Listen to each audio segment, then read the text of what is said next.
Emizane timu ya Vision Group esinjire harimo gwa IK Photography na Nairo Breweries ezibasinjira hagore mwahari zero burumuzano bagaruka bagwa chikazi na timu ya Kagwa OBs bushahara busha nekwe kuhendera round yo kubanza y'ama company gambarara ahabwa season yo mwaka 2025 bakunge inyo bonero mushanju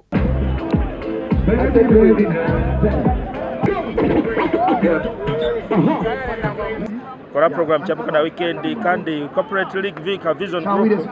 twazamo mpira gwabonera kanyenda kusima ekirungi ekya corporate league abatebekanisa ecyo kutereza emyaka impressed abokuba kokuna gambire last season kakugambira season erukwa season egitimera atkwate neteko kukurra batipi west abo kwika hamizano yeri izuba twazana je arika cheka stadium era twazane mpire eshatu twasinga umupira umwe ubundi twakora draw kandi ubundi basinga gole mu muri bushabi season egitwenda kutwara chikopo kantori yani biten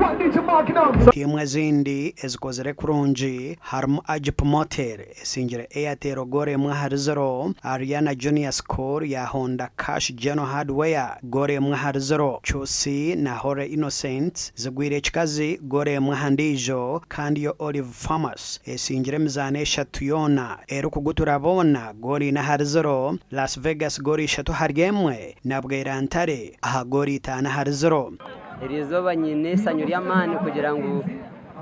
twasinga mpira yite eshatu kandi twagisinga na gori zeze kurenga ari eshatu tawutingi twagitambuje twasinga mpira yo no mu group mpira eshatu kandi obanguzi gwa buri burungi abo kwa gori zona za gori eshatu garuka yiguru empakeza nezo garuka mukwinda okwezo kwa kashatu timu zirukhayana omu round ya kabiri ndi Edwin Ram ahabwa TV West agacenchwire